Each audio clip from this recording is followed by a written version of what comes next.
Welcome to the new news, your best source of information as well as potassium, surprisingly.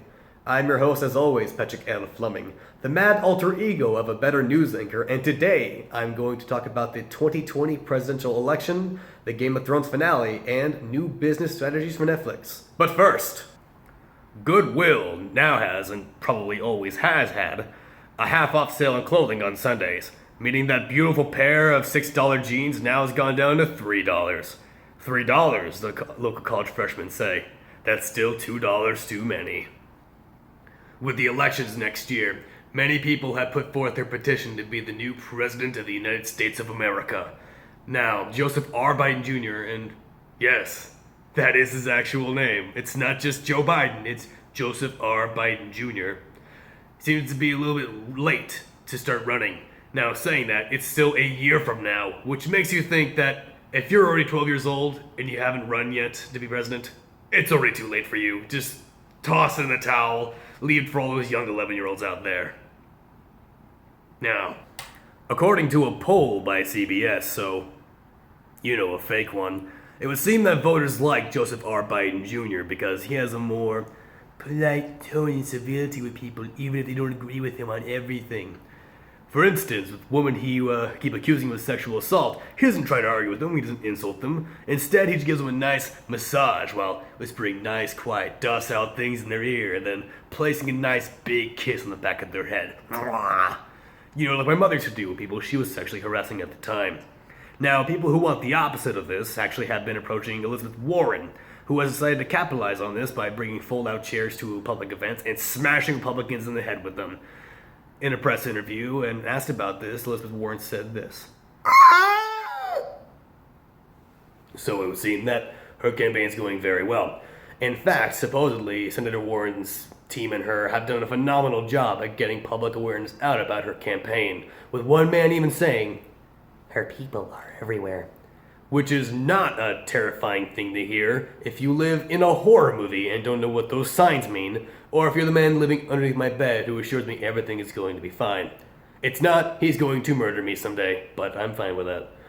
Now, saying that, the team has refused to divulge how many people they have in Iowa and New Hampshire because, and I quote, "It will blow their goddamn cover!"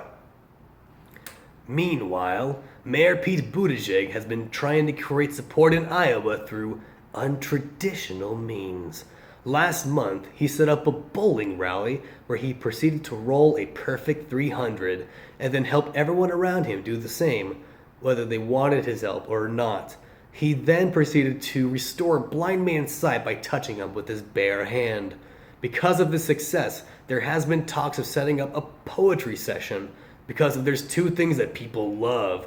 It's talking politics and having slam poetry sessions.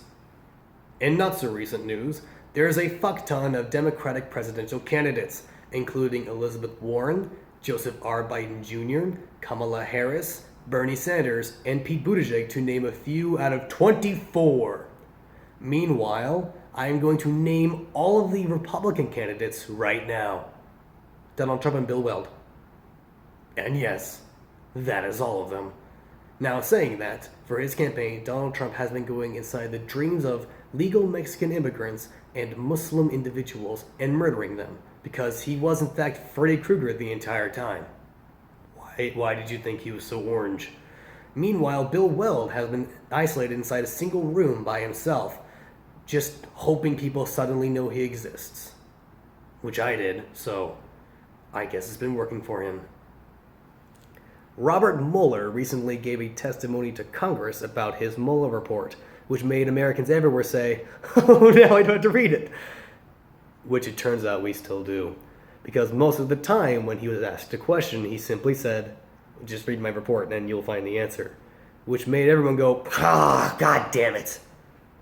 Saying that, the Mueller report does still exist, and it is in fact legal to get your hands on a free copy. You don't need to buy the hardcover. Just go to Google or Bing or whatever search engine you have and go ask for the Mueller report PDF. There you will find the free version of the report, which you may read. Now, Saying that, if you're bad at reading, it is available on Audible still. I understand. for everyone around, it's hard and boring to read 448 pages worth of political corruption. Which brings us to the next story. Game of Thrones. Known for its boobies, booties, and titties. The 5-book series with 700 pages so far has gotten fans angry with how the TV series has ended. There has even been a fan petition to rewrite the last season, and like all fan fiction, has gratuitous sex scenes and unnecessary violence. A lot like the real Game of Thrones, including a 2-hour sex scene between Tyrion Lannister and Daenerys. Is Dragon Rhaegal, who is just stupid if you ask me. You can cut it down to 20 minutes and still maintain the character. Doesn't matter. Now, the downfall of the show has been chalked up to the two main producers, David Benioff and D.B. Weiss's apparent series fatigue and wanting to work on something else, which is understandable as an artist. A bad one, but as an artist, I totally get it. I would just say to not give them anything too important, allow them something that's very simple to work on. Apparently, Hollywood would disagree with me because they are now working on the new Star Wars series, which, I mean, can you really ruin something that's already been ruined twice? We'll be back after this break. Netflix is going to be cutting down on spending after investing $115 million on the movie Triple Frontier. Netflix content chief Ted Sarandos has said Netflix is going to stop spending vast amounts of money on big budget projects unless there is a guaranteed return on that investment. Now, correct me if I am wrong, but I'm pretty sure that's just how business works. You spend money knowing that you're going to make more money from that investment. I mean, if I just waste $50 on flamingo socks, that's just me spending money. I'm not making an investment. That's not business. But if I was to spend $50 on flamingo socks so I can use them in a video, that'd be a different story. This has been The New News. I am Patrick L. Fleming, signing off.